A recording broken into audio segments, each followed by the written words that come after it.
Avec un sourire, l'agent Yaoin présente avec assurance une boîte en bois. À l'intérieur se trouve une seringue futuriste contenant un agent antitumoral nouvellement mis au point, extrêmement puissant, destiné à traiter les séquelles graves des combats. La principale Modongji, arborant encore les marques bleues de ses cornes de dragon et de son visage suite à son récent affrontement intense, refuse poliment l'injection immédiate, affirmant se sentir bien et qu'elle se la fera administrer plus tard. Suite à l'embuscade chaotique, l'examen d'entraînement en extérieur est officiellement interrompu et Linziquin et Sheningan rentrent sains et saufs à l'école, valise à la main. Un peu plus tard, Modongji, pensive, est assise à son bureau, les fournitures médicales étalées devant elle. Elle décide finalement de ranger temporairement le réactif spécial fourni par Yao Muling. D'un ton grave, Modongji s'adresse à Linziquin et lui explique qu'elle s'attendait à ce que les espions infiltrés du culte du dieu des plantes le prennent pour cible après son talent exceptionnel lors de l'évaluation au camp. Aux côtés de Sheningan, Linziquin en profite pour interroger la directrice sur la véritable nature du culte du dieu des plantes et sur le niveau biologique précis du chef masqué qu'ils ont affronté. Prenant une gorgée de thé, Modongji lui révèle une information historique stupéfiante, le culte du dieu des plantes est la plus ancienne organisation hérétique connue, antérieure à l'apparition des bêtes exotiques sur Terre, et c'est elle qui a amené ces créatures sur notre planète. Cette révélation stupéfiante laisse Linziquin et Shen Xingan visiblement abasourdis, tandis que Modongji ajoute que le culte du dieu plante tire également les ficelles en secret de nombreuses factions mineures, comme le culte du dieu rat. Se remémorant son combat acharné contre les gigantesques lianes épineuses du cultiste, Mungji explique que le véritable rang biologique d'un expert de haut niveau est un secret jalousement gardé, généralement accessible uniquement par le combat direct. Toutefois, pour donner un point de repère à Linziquin, elle révèle que son propre niveau est le rare niveau 3. Face à cette terrifiante échelle de puissance, Linziquin, sous le choc, est pris de sueur froide, réalisant intérieurement l'incroyable chance qu'il a eue que le redoutable cultiste ait seulement eu l'intention de le capturer plutôt que de le tuer. Passant au sujet principal de leur réunion, l'expression de Modongji se durcit lorsqu'elle lâche une révélation fracassante. Elle explique avoir assisté à l'intégralité du combat où Linziquin a vaincu sans effort le puissant membre de la secte de rang 6 avancé, comblant ainsi l'immense écart de puissance qui les séparait. Pris au dépourvu et en sueur, Linziquin tente aussitôt de minimiser cet exploit incroyable, prétextant à la hâte que l'homme masqué était déjà gravement blessé et combattait à un niveau bien inférieur.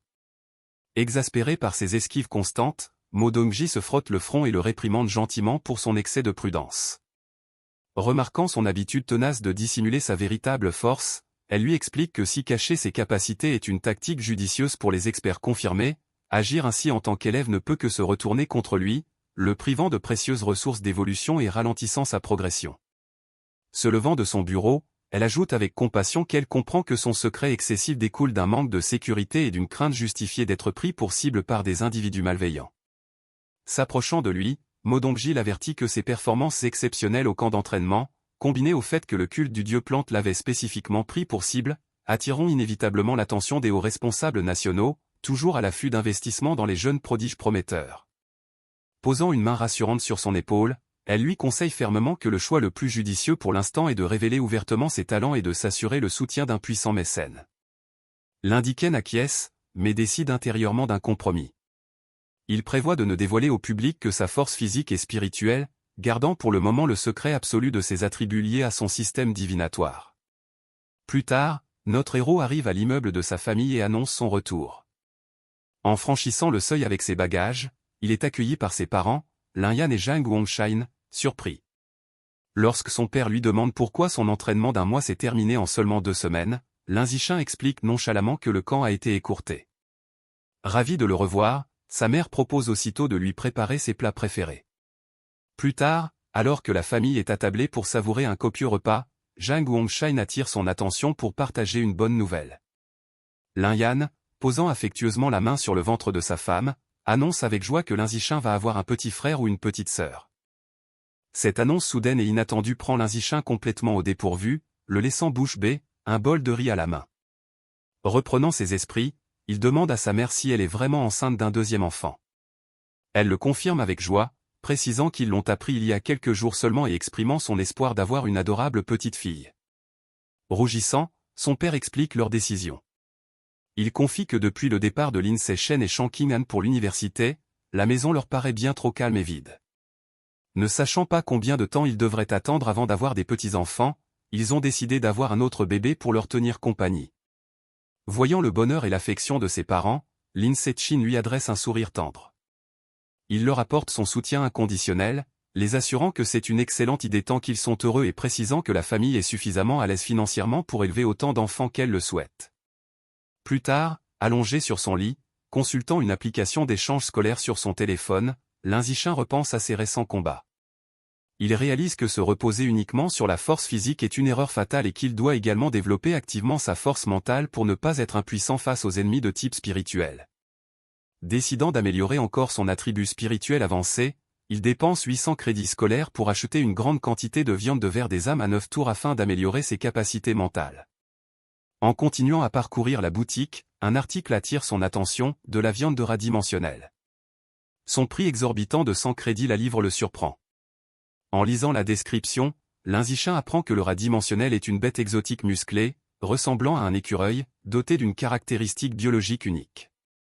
Un adulte peut stocker des objets jusqu'à 100 fois son propre volume corporel dans ses joues.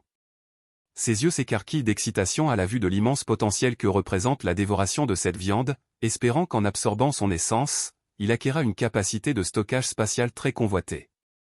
Cette perspective excitante lui rappelle aussitôt le démon renard à 9 queues qu'il a combattu dans la forêt. Se souvenant comment elle avait fait apparaître comme par magie un collier lumineux, il en déduit qu'elle devait posséder une capacité ou un objet de stockage spatial similaire. Alors que Lin Zixin est assis sur son lit, les yeux rivés sur son téléphone, Shening entre dans sa chambre et l'appelle. Surprise et excitée, elle lui annonce la nouvelle stupéfiante, sa mère attend un deuxième enfant. Lin Zixin accueille la nouvelle avec calme, plaisantant sur le fait que ses parents étaient si impatients d'avoir un petit enfant qu'ils ont décidé d'avoir un autre bébé eux-mêmes. Shang-Qing'an se glisse alors lentement sur le lit à côté de lui. Rougissante, elle espère un moment romantique.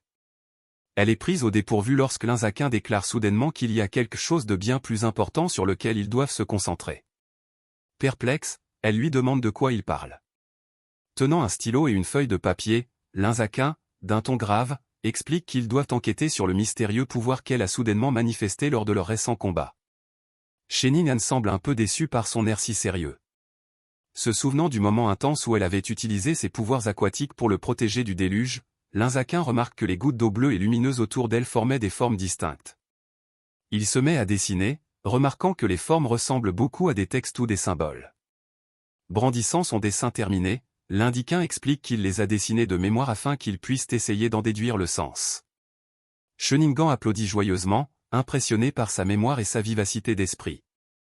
Lin Zixin prend une photo du dessin avec son téléphone, comptant faire une recherche sur Internet pour voir s'il peut trouver des correspondances ou des informations utiles. Réfléchissant à la suite, il parcourt ses contacts et s'arrête sur Yuan et Lu Xuanhou. Il se dit que, puisque ces deux-là consacrent leur temps à l'étude des textes anciens, ils pourraient sans doute identifier les symboles mystérieux. Shang-Xing sort son téléphone avec enthousiasme, suggérant d'envoyer la photo à son maître. Elle est persuadée que l'immense expérience et les connaissances de ce dernier les aideront facilement à déchiffrer les symboles. Cependant, son enthousiasme fait rapidement place à la déception. Fixant son écran d'un air absent, elle réalise que même son maître, qu'elle respecte tant, n'a absolument aucune idée de la signification des caractères. Pendant ce temps, Lin Chin, en sueur et sans voix, consulte son propre téléphone.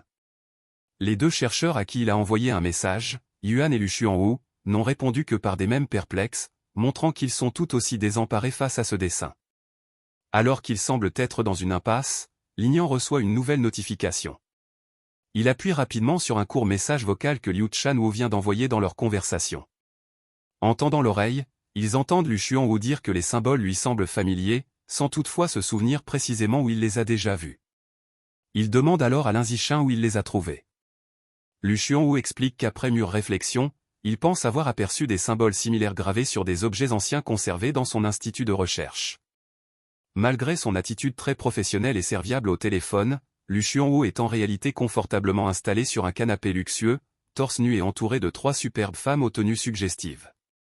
Tout en sirotant du vin, il promet de consulter les archives de l'institut dès le lendemain matin et d'informer l'Indichant s'il trouve quelque chose. L'une des femmes, visiblement ivre, se penche vers Lu Xuanhou, l'encourageant d'un ton enjoué et le suppliant de continuer à boire avec elle jusqu'à l'ivresse complète. Entendant les échanges de regards et les vantardises sur des alcools de luxe dans le message vocal, l'Indichant, très agacé, regarde son téléphone.